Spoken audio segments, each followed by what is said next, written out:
সুপ্রিয় দর্শক সবাইকে স্বাগত জানিয়ে শুরু করছি চ্যানেল এস এর নিয়মিত সাপ্তাহিক আয়োজন মদিনা হোমস অগ্রগতির পথে। সঙ্গে আছি আমি মাহবুব আলম। অর্থ, বাণিজ্য, শিক্ষা, স্বাস্থ্য এবং কৃষি নিয়ে আমাদের এই আয়োজন। এই অনুষ্ঠানে আমরা কথা বলি নানা সম্ভাবনার কথা, আমরা বলি নানা প্রতিকূলতার কথা এবং অবশ্যই সঠিক দিক নির্দেশনার কথা। তারই ধারাবাহিকতায় আজকে আমাদের আলোচ্য বিষয় শিক্ষা ব্যবস্থার সংস্কার। আর এই গুরুত্বপূর্ণ বিষয়ের উপর বহুল তথ্য উপাত্ত নিয়ে কথা বলতে আমাদের স্টুডিওতে উপস্থিত হয়েছেন। আমি প্রথমে পরিচয় করে দিচ্ছি জনাব মোহাম্মদ ইয়াসির, প্রতিষ্ঠাতা টেসল বাংলাদেশ, এবং আমাদের সাথে আরও আছেন জনাব নাজমুল হাসান, কেন্দ্রীয় সমন্বয়ক, বৈষম্য বিরোধী ছাত্র আন্দোলন। আপনাদের দুজনকেই শুভেচ্ছা অভিনন্দন জানিয়ে অনুষ্ঠানের মূল অংশে চলে যেতে চাই। ইয়াসির ভাই, প্রথমেই আমি আপনার কাছে যেতে চাই। আসলে আমাদের ইন্টারিম গভর্নমেন্ট, আপনারা জানেন যে আমাদের 6টি সংস্কার কমিশন গঠনের মধ্য দিয়ে রাষ্ট্র সংস্কারের বা মেরামতের দিকে যাচ্ছে, কিন্তু সবচেয়ে ইম্পর্ট্যান্ট একটি খাত যেটি হচ্ছে শিক্ষা খাত। এই শিক্ষা খাতকে ঘিরে কিন্তু আমরা আদৌ কমিশন গঠন করতে দেখিনি। এখন পর্যন্ত কোনো দৃশ্যমান কিছু দেখা যায়নি। যদিও আপনারা জানেন যে শিক্ষা এমন একটি ব্যবস্থা, যে শিক্ষা ব্যবস্থার মধ্য দিয়ে আমাদের জাতি গঠনে যে কুশলী কারিগর, আমাদের যারা ভবিষ্যতে দেশ পরিচালনা করবে, বিশ্বের দরবারে যে মাথা উঁচু করে দাঁড়াবে, সেই শিক্ষা ব্যবস্থাকে নিয়ে আমরা কোনো রকম কার্যক্রম দেখতে পাইনি। এটা কি এখন পর্যন্ত উপেক্ষিতই রয়ে যাবে, না কি মনে করেন আপনি? It is neglected actually. Thank you for pointing out a very nice point. তো এডুকেশনের প্রধান উদ্দেশ্য হওয়া উচিত new knowledge creation, and it will be based on research. But আমরা যদি দেখি the same wine in different bottles, তাহলে সেই একই আউটপুট আসলে আসবে। তো আমাদের এখানে হিউজ পরিমাণে আপনার মডিফিকেশন দরকার, অনেক চেঞ্জ দরকার। তো নিউ নলেজ ক্রিয়েশন বাংলাদেশের এডুকেশন সিস্টেমে হচ্ছে না। সুতরাং এখানে ম্যাসিভ পরিবর্তন দরকার, ম্যাসিভ। আর সেটার জন্য I am really sorry to say, এই ম্যাসিভ পরিবর্তনের জন্য টেকনোলজি ইন্টিগ্রেটেড এডুকেশন সিস্টেম, যেটা আসলে আমাদের প্রপাগেট করা দরকার, এটার ব্যবস্থা করা দরকার। খুবই কম কস্টে, অর্থাৎ এক্সপেন্সে এটা নির্ধারণ করা সম্ভব, এটা স্টাবলিশ করা সম্ভব বাংলাদেশে। তো এখন পর্যন্ত আমি মোটেই সন্তুষ্ট না। হয়তো আমাদেরকে টাইম দিতে হবে, কারণ এদেরকে বুঝতে আগের লুফোলসগুলো, ইট টেক সাম টাইম। এরপরে সে নতুন একটা যাবে। আমরা অবশ্যই এতটা লোভী হব না যে ওভারনাইট আগামীকাল সব ঠিক হয়ে যাবে within 3 or 4 months. So we have to be patient. No, definitely not. Overnight, nothing will be happen. That is true. It will take some more times. But thing is that আমাদের তো exactly একটা initiative নিতে হবে। একটা আমাদের commission গঠন করা হয়েছে 6টা, পরবর্তীতে আরো 6টি কমিশন গঠন করা হয়েছে, যদিও পরবর্তী কমিশনগুলোর প্রজ্ঞাপন জারি এখন পর্যন্ত হয়নি। কিন্তু শিক্ষা কার্যক্রম নিয়ে কোনো রকম কমিশন আমরা দেখতে পাচ্ছি না, যদিও জাতি গঠনের যেটা বললাম। তো আপনার কাছে আসবো আমি আবারও। আমি যেতে চাই নাজমুল হাসান, আপনার কাছ থেকে জানতে চাই যে আপনারা যে ছাত্র যে সমন্বয়ক যারা আছেন, আপনারা আসলে সত্যিকার অর্থে 5ই আগস্টে ছাত্র জনতার যে উদ্বুত্থান, যে বিপ্লব তৈরি হয়েছিল, সেটা আসলে কবে নাগাদ শুরু করলেন? এবং আপনারা সমন্বয়কেরা যখন ইন্টারনেট ছিল না, যখন মোবাইল কমিউনিকেশন ছিল না, যখন টোটালি সমস্ত প্রকার কানেকশন তারা ডিসকানেক্ট করে দিয়েছিল, তখন কিভাবে সমন্বয় করলেন এবং কিভাবে এত বড় একটা বিপ্লব ঘটানোর মধ্য দিয়ে স্বৈরাচার সরকারকে পতন ঘটালেন? ধন্যবাদ। যারা আমাদের দেখছে তাদেরকে শুভেচ্ছা। এবার আমাদের যে যাত্রাটা, সেটা ছিল বৈষম্যহীন মেধাবীদের বাংলাদেশ তৈরি করার লক্ষ্যে আমরা চাকরিতে, সরকারি চাকরিতে সকল গ্রেডে কোটার যৌক্তিক সংস্কার। আমরা মনে করেছি কোটার যৌক্তিক সংস্কার হলে মেধাবীদের এখানে প্রত্যেকটা জায়গায় যেতে পারবে, আর মেধাভিত্তিক বাংলাদেশ তৈরি করতে হলে বাংলাদেশে একটা উজ্জ্বল দৃষ্টান্ত স্থাপন করতে পারবে। যার কারণে আমাদের সূত্রপাত ছিল এরকম যে আমরা কোটা সংস্কার চাই। কিন্তু যখন কোটা সংস্কার চাইতে গিয়ে আমার বাইরা প্রত্যেকটা বিশ্ববিদ্যালয় ক্যাম্পাস কলেজগুলোতে রক্তাক্ত হচ্ছে, বোনদেরকে নির্যাতিত হতে হচ্ছে এবং আবু সাঈদকে শহীদ হতে হয়েছে, তখন আমাদের মনে হয়েছে এই শুধু আমরা একটা দেশের গভর্নমেন্টের যে প্রাইম মিনিস্টার, তিনি একটা মানুষের আবু সাঈদের লাশ বুক চিতে দেওয়া যে হত্যাকাণ্ড, মানে ভয়াবহ হত্যাকাণ্ড, সেটাকে তারা ডিনাই করতেছে। তাদের চোখে আমরা মিথ্যাচার করছে, বিটিভিকে আমরা প্রাইভেট দেখতেছি, মেট্রোয়েলকে তার মানে অগ্নিসংযোগ হয়েছে, সেগুলোর জন্য তার মায়া কান্না করতেছে। যে একটা মানুষের প্রাণ, একটা মানুষের জীবন যে চলে গেছে, তার রক্ষী বাহিনীর মাধ্যমে, সেটা দিয়ে সে বিন্দুমাত্র কনসার্ন না। তখন মনে হচ্ছে, এবং পাশাপাশি এই দেশের প্রত্যেকটা পরতে অন্যায় অনিয়ম দুর্নীতি হচ্ছে, গত ১.৫ যুগ যাবতই বা আমরা যেহেতু এই ২৮ সালে নির্বাচন দেখেছি, ভোটার ছিলাম, ভোট দিতে পারি নাই। সকল কিছু মিলিয়ে মনে হচ্ছে এই সরকার নৈতিকতা নাই, এই সরকার থাকতে পারে না। তখনই কিন্তু মূলত আমরা ৯ দফা দাবি থেকে ১ দফাতে এসেছি। পাশাপাশি এখানে আরো কিছু বিষয় ছিল। আমরা যখন শান্তিপূর্ণভাবে আন্দোলন করছি, ঠিক সেই সময় আমরা এই যে সাবেক তথ্য সম্প্রচার মন্ত্রী ছিলেন আরাফাত রহমান, তিনি বলতেছিলেন, "এ তো যারা আন্দোলনকারী তারা ড্রাগ এডিক্টেড।" এবং আমাদেরকে বহির্বিশ্বে শিক্ষার্থীদেরকে ড্রাগ এডিক্টেড হিসেবে পরিচয় দেওয়া। তখন মনে হচ্ছে যে এই আন্দোলনটা শিক্ষার্থীদের। পাশাপাশি আমরা যখন কমপ্লিট শাটডাউন দিয়েছি, বাংলা ব্লকের কর্মসূচি দিয়েছি, ঠিক সেই সময় আমরা দেখতে পেয়েছি একটা রিক্সা চালক, তিনি সারাদিন পরিশ্রম করে যে ৳২০০ বা ৳২৫০ ইনকাম করেছে, সে ৳২৫০ দিয়ে এসে আমাদের পানি দিচ্ছে। আমরা আবার সিএনজি চালক একজন দেখতে পেয়েছি, তিনিও আমাদের পানি দিয়েছেন, খাবার দিয়েছেন দুপুরের। আমরা দেখতে পেয়েছি আমাদের অভিভাবক যারা আছে, যারা আমাদেরকে যখনই মারামারি হতো, রাজনীতি বিমুখ সবসময় করতো যে ও জায়গায় যাইবা না। কিন্তু আমরা দেখতে পেয়েছি বাবা-মা আমাদেরকে সবচেয়ে সাপোর্ট দিয়েছে। তার মানে যে শিক্ষক, আইনজীবী, বুদ্ধিজীবী, রিক্সা চালক, এদেশের সকল শ্রেণী পেশার মানুষের সম্মিলিত প্রয়াসের মাধ্যমেই আমরা দানব খুনি শেখ হাসিনাকে হটাতে পেরেছি। আরেকটি বিষয় যেটা বলেছেন যে যখন আমাদের ইন্টারনেট শাটডাউন দেওয়া হয়েছে, ঠিক সেই সময় কিন্তু আমাদের রেমিটেন্স যোদ্ধা যারা আছে, আমাদের প্রবাসী ভাইরা যারা তাদের ভাগ্যের চাকা মানে মান উন্নয়নের জন্য তারা অক্লান্ত পরিশ্রম করে ১০ ঘন্টা ১২ ঘন্টা চাকরি করে সে ঘুমাবে, ঠিক সেই সময় কিন্তু তারা এই দেশ নিয়ে চিন্তিত, দেশে কি হচ্ছে, বাইরে তারা প্রটেস্ট করছে। আমাদের শিক্ষার্থী বন্ধু যারা ছিল, আমরা যাদের সাথে যোগাযোগ করতে পেরেছি ফ্রান্সে, আমেরিকায়, লন্ডন, সেখানে কিন্তু তারা এই যে বাংলাদেশে যে খুনি হাসিনা দেশের মানুষের জীবন নাশ করছে, সেই বিষয়গুলো কিন্তু বহির্বিশ্বে ছড়িয়ে দিয়েছে। তারাও একটা খুবই গুরুত্বপূর্ণ ভূমিকা পালন করেছিল, প্রবাসী ভাইরা যারা চাকরি করছেন বা পড়াশোনা করছেন। এবং সবচেয়ে গুরুত্বপূর্ণ বিষয় হচ্ছে আমাদের দেশে যে মানে ম্যাসাকার একটা অবস্থা, মানুষ যে এত শত শত মানুষ শহীদ হয়েছে, সেই বিষয়গুলো কিন্তু তারাই বাইরে প্রোভাইড করছে, মানে দেশের মানুষ কিন্তু জানতে পারতো না। কিন্তু আমাদের সমন্বয়কদের মধ্যে আমরা একটা কমিটির ছিলাম, যখন আমাদের ৬ জন সমন্বয়ককে নিয়ে গেছিল ডিবিতে তুলে, আমরা জানতে পেরেছি। কারণ বিগত সময় বিভিন্ন যখন আন্দোলন হচ্ছে, ২৮ সালে কোটা সংস্কার আন্দোলন হচ্ছে, তখন কিন্তু আমরা দেখতে পেয়েছি ৯ মাস তারা বিভিন্ন লড়াই সংগ্রাম করতে হয়েছে এবং সংসদে শেখ হাসিনা বলেছিলেন কোটাই থাকবে না, কিন্তু আবার কিন্তু তারই হাইকোর্টের আদেশ দিয়ে সেই কোটা ফিরে আসছে। তখন আমাদের মনে হচ্ছে তারা যেই কোনো ফন্দি ফিকির করে আমাদের এই আন্দোলনকে যে কোনোভাবে ট্যাকেল দেওয়ার চেষ্টা করবে। তো আমরা মনে করছি যতদিন না পর্যন্ত আমাদের কোটার যুক্তি সংস্কার হচ্ছে, সংসদে আইন পাশ করে কোটা বাতিল করা হচ্ছে, ততদিন আমরা রাজপথে থাকবো। কিন্তু যখন এক দফা দাবি দেওয়ার আগেই প্রত্যেকটা বিশ্ববিদ্যালয় কলেজগুলোতে আমাদের শিক্ষার্থী ভাই বোনদের রক্তে রঞ্জিত হয়েছে, তখন আমরা এক দফা দাবি দিয়েছি।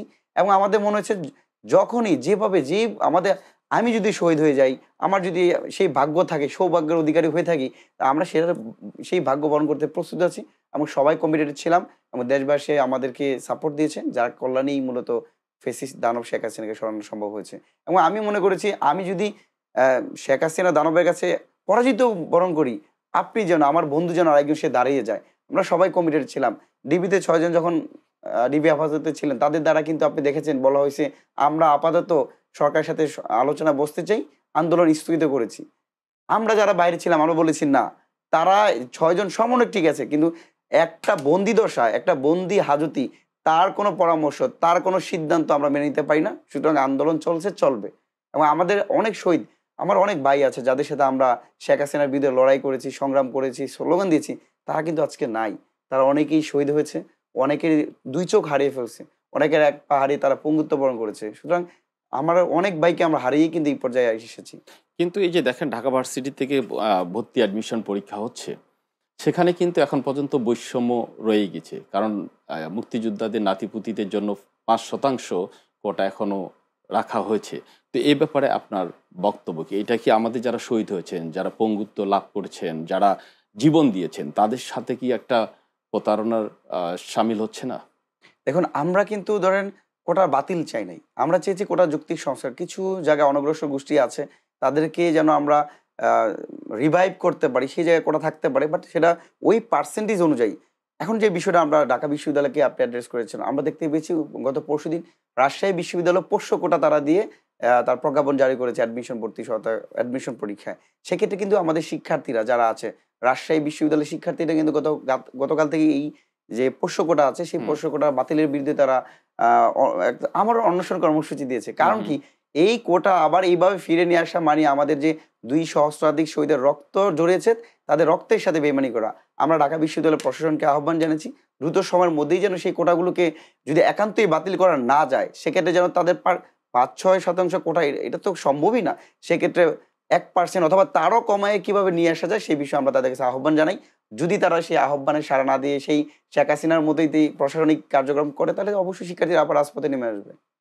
জনাব ইয়াসির, আপনার কাছে আমি জানতে চাই যে আসলে আপনি যে শিক্ষা ব্যবস্থার কথা বলছিলেন, সংস্কারের কথা বলছিলেন, আসলে দেখেন আমাদের গত কয়েকদিন আগে আমাদের বিএনপির সাবেক বাণিজ্য মন্ত্রী আমির হোসেন খুসরু মাহমুদ চৌধুরী তিনি বলেছেন তারা যদি ক্ষমতায় আসতে পারেন তাহলে এর পরবর্তীতে স্বাস্থ্য এবং শিক্ষায় জিডিপির 5% হারে তারা বাজেট দিবেন।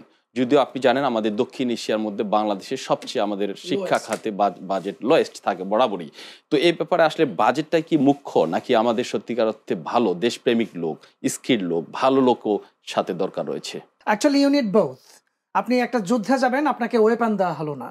আপনি ট্যালেন্টেড ছেলে মেয়েদেরকে শিক্ষক হতে ডাকবেন, রিসার্চের জন্য আপনার ফান্ড দরকার, ভালো বেতন দেওয়ার জন্য ফান্ড দরকার, ইনফ্রাস্ট্রাকচারের জন্য দরকার, আপনার মাল্টি মোডাল ম্যাটেরিয়ালস তৈরি করার জন্য দরকার। সুতরাং এটা যদি বিএনপির কেউ পরামর্শ দিয়ে থাকে, এটা অসাধারণ একটা আইডিয়া আমরা বলবো। ডেফিনেটলি শিক্ষাক্ষেত্রে এবং স্বাস্থ্যক্ষেত্রে এই বরাদ্দ অবশ্যই দরকার রয়েছে। দেন আপনি talented people, even you can actually import some talented people from other countries. বিদেশি ডাক্তার এসে আমাদের ডাক্তারদের ট্রেনিং দেবে, বিদেশি ইউনিভার্সিটির টিচার এসে আমাদের টিচারদেরকে ট্রেনিং দেবে। So you need fund actually, no other way. আমাদের শিক্ষকদের বিশাল একটা কষ্ট হচ্ছে, তাদের বেতন অনেক কম, আসলেই কম। In the South East Asia এখানে আমাদেরটা সবচেয়ে লোয়েস্ট স্যালারি রয়েছে টিচারদের জন্য। সাইড বাই সাইড আরও অনেক বেতন বাড়ালেই যে সব পরিবর্তন হবে মোটেই না। You need actually qualitative improvement, that's very important. আসলে আপনি যেটা বলছিলেন যে ব্রেন ড্রেন আউট হচ্ছে, তো এইটার মূল অন্তরায় কি? এটার জন্য প্রশাসনের আমাদের কি ধরনের ব্যবস্থা নেওয়া উচিত বলে আপনি মনে করেন? এই প্রশ্ন নিয়ে আপনার কাছে আসবো, তার আগে আমাদের একটু বিরতিতে যেতে হচ্ছে। প্রিয় দর্শক, এই পর্যায়ে যেতে হচ্ছে একটি ছোট্ট বিরতিতে। আমরা ফিরে আসছি, আমাদের সাথে থাকুন।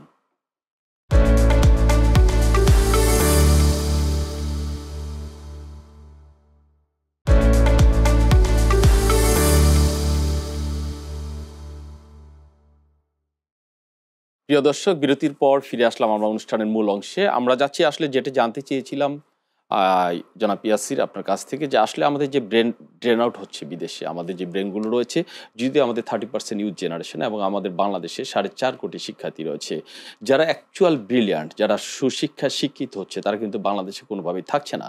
তারা বিদেশে পাড়ি দিচ্ছে, নয়তোবা তারা উচ্চশিক্ষার নামে যাচ্ছে, কিন্তু আর তারা ব্যাক করছে না কোনোভাবেই। তো এটাকে আমরা কিভাবে প্রতিরোধ করতে পারি? শিক্ষা ব্যবস্থার মান খারাপ, এটা হচ্ছে 1 নম্বর কারণ। এবং আপনি একটা ছেলে মেয়ে মাস্টার্স ডিগ্রি করলো, তারপরে চাকরি পাবে না। এই যে আমাদের সমন্বয়কদের এবং যারা স্টুডেন্টরা যে চাকরি পাচ্ছে না, এর না পাওয়ার কিন্তু অনেকগুলো কারণ রয়েছে। ব্রেন ড্রেন হবে না কেন? কারণ আপনি তো এখানে দেশে তাকে কিছু দিতে পারছেন না। তো তার ভালো ভালো 50 লক্ষ ছেলে মেয়ে বেকার। You cannot create jobs. আপনার ইউনিভার্সিটি এডুকেশন সিস্টেম এটা বস্তা পচা। 5% এটা আপনার কর্পোরেট সেক্টরে কাজে লাগছে না, বিজনেস সেক্টরে কাজে লাগছে না। So you have to reform this syllabus in the curriculum. Tertiary level এটা চেঞ্জ করতে হবে। সুতরাং স্বাভাবিকভাবে পানির ফ্লোর মতো ছেলেমেয়েরা যেখানে ভালো অপরচুনিটি পাবে তারা সেখানে যাবে। আপনি এখানে অপরচুনিটি তৈরি করেন, কোনো ব্রেন ড্রেন হবে না। সো এখানে যারা গভর্নমেন্টে ছিল বা যদি সামনে একই কাজ হয়, আপনার ব্রেন ড্রেন চলতেই থাকবে। দায়টা কার অ্যাকচুয়ালি? অফকোর্স গভর্নমেন্টের। এটা তো বাচ্চারা তো গিয়ে আপনার এই অপরচুনিটি তৈরি করবে না। এখানে এত বাজেট হচ্ছে, তাদের আপনি তৈরি করার জন্য হেল্প করছেন না, তাদের ট্রেনিংয়ের বাজেট করছেন, টাকা পাচার করে দিচ্ছেন। বাইরে আপনি বই ছাপাবেন, বাংলাদেশি বই জঘন্যতম কাগজে ছাপানো হয়। ইংলিশ মিডিয়ামের একটা বই আপনার গন্ধ নিতে মানে ভালো লাগবে, আপনি নিউজ প্রিন্টে বাজে কাগজে বই ছাপিয়ে দিচ্ছেন 1000 কোটি টাকা। আপনি বাংলাদেশি মুদ্রণ শিল্পকে ধ্বংস করে আপনি দিচ্ছেন ভারতে ছাপাতে। তো আপনার সব জায়গায় তো সমস্যা, এগুলো একটা একটা করে আসলে চেঞ্জ করতে হবে। ব্রেন ড্রেন রোধ করার একমাত্র উপায় হচ্ছে create opportunities for the talented people in the country. No one will leave the country. আচ্ছা, আপনি যথার্থই বলছিলেন। আমি যেতে চাই জনাব নাজমুল হাসান আপনার কাছে যে প্রশ্নটি রাখতে চাই সেটি হচ্ছে যে আপনারা রাষ্ট্রীয় সংস্কারের কথা বলছেন, মেরামতের কথা বলছেন। ওভারঅল রাষ্ট্রীয় সংস্কার বলতে আসলে আপনারা কি বোঝাতে চাচ্ছেন? কি কি খাতগুলোতে আসলে আমাদের সংস্কার অত্যন্ত জরুরি বলে আপনি মনে করেন? ধন্যবাদ। সবচেয়ে গুরুত্বপূর্ণ বিষয় হচ্ছে ইতিমধ্যে 6টি সংস্কার কমিশন গঠন করা হয়েছে। দেশ সংস্কার কি হবে তার রূপরেখা কিন্তু এর মধ্যেই চলে আসছে। সংবিধান সংস্কার করতে হবে, যেই সংবিধানের মাধ্যমে গত দেড় দশক যাবে শেখ হাসিনা একটা দন্ত দানব হিসেবে দাঁড়িয়েছে। যেই সংবিধান একটা মানুষকে তার নিরাপত্তা দিতে পারে না, সেই সংবিধান অবশ্যই সংস্কার করতে হবে। পাশাপাশি আমরা দেখতে পেয়েছি পুলিশ সংস্কার কমিশন হয়েছে, যেই পুলিশকে ব্যবহার করে পুরো একটা রক্ষী বাহিনী তৈরি করা হয়েছে। একটা পুলিশ তো এদেশের মানুষের, জনগণের সেবক, কিন্তু সে সেবক না থেকে সে রক্ষক হয়ে গেছে। এবং এই যে তাদের ভিতরে অভ্যন্তরীণ পরিবর্তন, সেটা করা উচিত। পাশাপাশি আমরা জনপ্রশাসন সংস্কার দেখতে পেয়েছি, নির্বাচনী সংস্কার কমিশন দেখতে পেয়েছি। এই বিষয়গুলোর মাধ্যমে যে বর্তমানে আমাদের বিপ্লব পরবর্তী বাংলাদেশ, তারা এই গভর্নমেন্ট কোন দিকে যেতে চায় সেটার ইঙ্গিত দিয়েছে। তবে সবচেয়ে গুরুত্বপূর্ণ এবং আশ্চর্যের বিষয়, আমি অবাক হয়েছি যে একটা রাষ্ট্রের গুরুত্বপূর্ণ স্টেক হোল্ডার হচ্ছে শিক্ষা। সেই শিক্ষাকে কিন্তু এখানে অবমূল্যায়িত করা হয়েছে। শিক্ষা খাত সংস্কার করা বা শিক্ষা খাতে কিন্তু ঢালাওভাবে সাজানোর জন্য অনেক জায়গা রয়েছে। আমরা দেখতে পেয়েছি দীপমণি শিক্ষা ব্যবস্থাকে, এখানে ওই যে ছেলেরা মানে হাঁসের মতো নাচবে, মেয়েরা নাচানাচি করবে, এই শিক্ষা ব্যবস্থাকে সে একটা প্রমোট করেছে। এর আগের শিক্ষা ব্যবস্থা আমরা কি দেখতে পেয়েছি? ডাক্তার নুরুল ইসলাম নাহিদ, উনি যখন শিক্ষামন্ত্রী ছিলেন তখন ছিল প্রশ্ন ফাঁসের বাংলাদেশ। কারণ গত সময়গুলোতে যে শিক্ষা ব্যবস্থা, একটা জাতিকে ধ্বংস করতে হলে শিক্ষা ব্যবস্থাকে ধ্বংস করে দাও, তাহলে কিন্তু তারা আওয়ামী লীগ শিক্ষা ব্যবস্থা ধ্বংস করে দিছে। তাহলে এর বিশাল বড় একটা রিফরমেশন এখানে দরকার।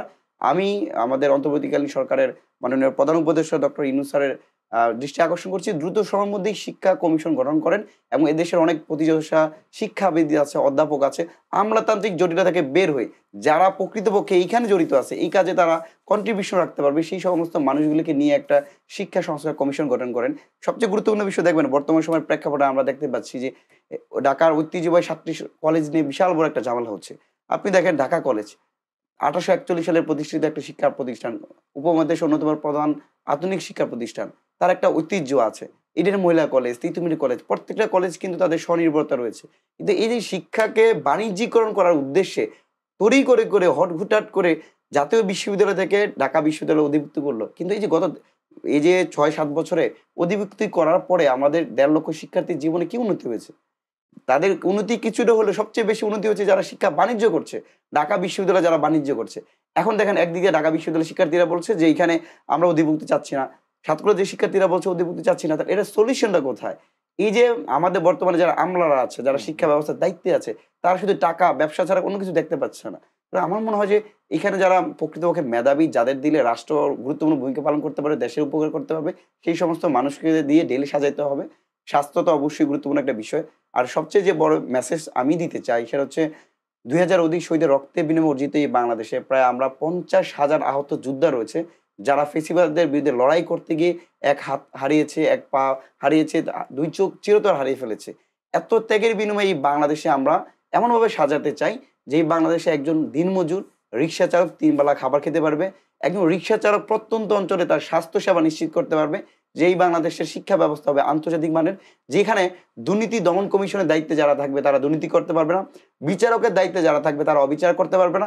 সর্বক্ষেত্রে এমন একটা বাংলাদেশ তৈরি করতে চাই যে বাংলাদেশের প্রত্যেকটা নাগরিক তাদের প্রত্যক্ষ ভোটের মাধ্যমে তাদের প্রতিনিধি নির্বাচিত করবে, জবাবদিহিতা নিশ্চিত করবে, যারা তারা যেন আর বক্ষ হইতে না পারে না। কিন্তু এই ধরনের নীতি নির্ধারণীর পর্যায়ে যারা বসে আছেন, যারা ওই আসনে আসীন আছেন, তাদের মননের যদি চিন্তা ভাবনার যদি পরিবর্তন না আসে, তাহলে কিন্তু দেখেন আজকে কিন্তু আমাদের বিশ্ববিদ্যালয় ক্যাম্পাসগুলোতে কি হচ্ছে, আমাদের শিক্ষাঙ্গনগুলোতে কি হচ্ছে, আমাদের কলমের পরিবর্তে আমাদের অস্ত্র ধরিয়ে দেওয়া হচ্ছে।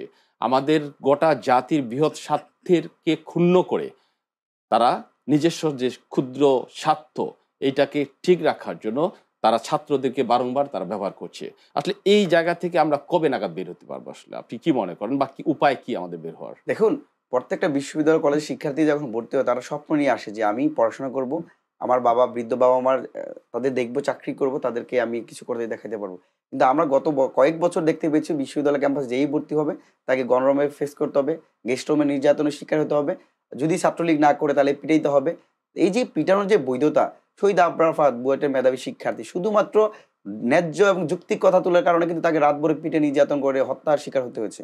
আমরা এখন যেটা চাই যে প্রত্যেকটা বিশ্ববিদ্যালয় কলেজের শিক্ষার্থীদের চিন্তা করার স্বাধীনতা, মুক্ত চিন্তা করার স্বাধীনতা। অনেকেই সাংস্কৃতিক অঙ্গনে যাবে, সামাজিক কাজ করবে, ডিবেটিং সোসাইটিতে এঙ্গেজমেন্ট তাদের বাড়াবে। আবার যদি কেউ রাজনৈতিক চিন্তা করে যে আমি রাজনীতি করতে চাই, সেক্ষেত্রেও আমি বাধা দিতে পারি না। মানে এমন একটা পরিবেশ তৈরি করতে চাই যেখানে অস্ত্রের জঞ্জনি থাকবে না, এখানে দলীয় দাসত্ব এবং লেজুর ভিত্তিক রাজনীতি থাকবে না, শিক্ষার্থী বান্ধব রাজনীতি চলতে পারে। যেখানে আমার শিক্ষার্থী বান্ধব রাজনীতি হিসাবে আমি ক্যাম্পাসে যদি ক্যান্টিনের দাম বেশি থাকে, খাবারের দাম খাবারের মান খারাপ থাকে আমি সেগুলো নিয়ে প্রশ্ন করতে পারি। যদি ক্যাম্পাস থেকে আমার যে পর্যাপ্ত অধিকার সেটা নিশ্চিত না হয় সেটা নিয়ে আমি প্রতিবাদ করতে পারি। কিন্তু ক্যাম্পাসে সেই অস্ত্রের ঝনঝনি করাবে, আবার দলীয় রাজনীতি একটা ব্যানার ফেস্টুন এখানে এস্টাবলিশ করতে হবে, এইরকম রাজনীতি করার জন্য ছাত্ররা তাদের জীবন দেয় নাই। আমরা মনে করি সুস্থ দ্বারা রাজনৈতিক চর্চা অবশ্যই দরকার, এবং সুস্থ দ্বারা ছাত্র রাজনীতি চর্চা করতে হলে অবশ্যই ছাত্র সংসদ নির্বাচনের মাধ্যমে শিক্ষার্থীদের প্রতিনিধিত্ব নিশ্চিত করতে হবে। পাশাপাশি সবচেয়ে গুরুত্বপূর্ণ বিষয় হচ্ছে 4 কোটি শিক্ষার্থী এবং 12 লাখের অধিক শিক্ষক রয়েছে, এদের মধ্যে একটা সমন্বয়ক দরকার। এখন ধরেন শিক্ষার্থী আমরা ছাত্র রাজনীতির জন্য বলতেছি ছাত্র সংসদ নির্বাচন, কিন্তু সবচেয়ে গুরুত্বপূর্ণ বিষয় হচ্ছে একটা পরিবেশ এনভায়রনমেন্ট তৈরি করতে হলে শিক্ষকদের সবচেয়ে গুরুত্বপূর্ণ ভূমিকা পালন করতে হয়। কিন্তু আমরা যাদেরকে অভিভাবক মনে করি, আমাদের বাবা মাদেরকে নিয়ে তো আর ক্যাম্পাসে যায় না, ক্যাম্পাসে যিনি থাকে তিনি আমাদের অভিভাবক, আমাদের বাবা বা মায়ের সমতুল্য। কিন্তু সেই শিক্ষকরা যখন দলদাস হয়ে যায়, দলীয় রাজনীতি সেখানে তৈরি করে, তখন কিন্তু তারা শিক্ষার পরিবেশ থাকে না। আমরা মনে করি ক্যাম্পাসগুলোতে যে শিক্ষক রাজনীতি রয়েছে সেটারও সংস্কার করা উচিত, এবং এটাকে আরো আলোচনা করে। বলছিলেন আমি একটু জনাব ইয়াসির ওনার কাছে আসতে চাই। আসলে উনি যেটা বলছিলেন যে সত্যিকার অর্থে একটা শিক্ষার 4 জন অংশীদার, শিক্ষক, শিক্ষার্থী, ক্যাম্পাস এবং আপনার শিক্ষার যে পরিবেশ। তো এই যে 4 অংশীজনের মধ্যে শিক্ষকদের কথা বারংবার বাংলাদেশে এখন গত 1 দশকে বিশেষ করে এই নীতি নৈতিকতার কথা উঠে আসছে, তাদের যে মোরাল ডিজাস্টারের কথা উঠে আসছে, এগুলো আসলে কিভাবে আমরা নির্মূল করতে পারি? এটা একটা ভয়াবহ সংকট আমরা যেটা দেখতে পাচ্ছি। এ ব্যাপারে আপনার পর্যালোচনা কি? সংক্ষেপে বলতে হবে। শিক্ষকদের রাজনীতি জিরো লেভেলে নিয়ে আসতে হবে। শিক্ষকদের কোনো রাজনীতি করার দরকার নাই। শিক্ষক তো শিক্ষা নিতে কাজ করবে। শিক্ষক রাজনীতি করবে কেন? সেটা তার ব্যক্তিগত ইসের মধ্যে থাকবে। তখন রাজনীতি করলে কি হয়, তার কলিগকে ডোমিনেট করা যায় কিভাবে, চেয়ারম্যানশিপ আরেকজনকে বাদ দিয়ে সে নিজে কিভাবে করবে। সো রাজনীতি শিক্ষকদের মধ্যে ঢোকানোই যাবে না, তার ব্যক্তিগত দল পছন্দ থাকবে। এটা আপনি আমাকে একটা কান্ট্রি দেখান তো যে শিক্ষকরা রাজনীতি করে পৃথিবীর, বাংলাদেশ বাদে, আর খালি একটা কান্ট্রি দেখান। Where did you get this thing? This is peculiarity. শিক্ষকদের রাজনীতির দরকার নেই, একদম সোজা কথা হচ্ছে এটা। আপনার কাছে আসতে চাই, আসলে আমাদের যে পট পরিবর্তনের পর আমার যে হাওয়া এখন বাংলাদেশে চলছে, এখন কি আরব বসন্তের মতোই কি বাংলা বসন্ত অধরাই রয়ে যাবে, না কিভাবে এটা আমরা এক্সিকিউশন করতে পারি প্রপারলি? আপনার পর্যালোচনা। এখন দেখুন, পরিবর্তন হতে একটু সময় লাগবে। এখন দেখেন বাংলাদেশের গত 53 বছরের ইতিহাসে যেটা হয় না সেটা কিন্তু এখন হয়েছে। প্রবাসীরা যারা বাংলাদেশের অর্থনীতির চাকা সচল রাখে, সেই প্রবাসীদের কিন্তু বাংলাদেশে খুব, যখন বিমানবন্দর আসতে হেনস্থা করতো, কিন্তু এই অন্তর্বর্তীকালীন সরকার কিন্তু তাদের বিএপি পদমর্যাদা দিয়েছে। এবং শুধু এটা বিএপির মধ্যে দিলে হবে না, তাদের পরিবারগুলোকে নিরাপত্তা দেওয়ার দরকার থেকে শুরু করে অনেকগুলো কাজ আছে। আমি মনে করি আমরা যেই স্বপ্ন নিয়ে, যে আকাঙ্ক্ষা নিয়ে আমরা অভ্যুত্থান গড়িয়েছি, সেই অভ্যুত্থান এবং আকাঙ্ক্ষা বাস্তবায়ন করার জন্য অন্তর্বর্তীকালীন সরকার বদ্ধপরিকর। কিছু জায়গায় সমন্বয়হীনতা রয়েছে, আশা করি আরো সময়ে যতদিন যাবে আমরা সেই কাঙ্ক্ষিত বাংলাদেশে আমরা পৌঁছাতে পারবো।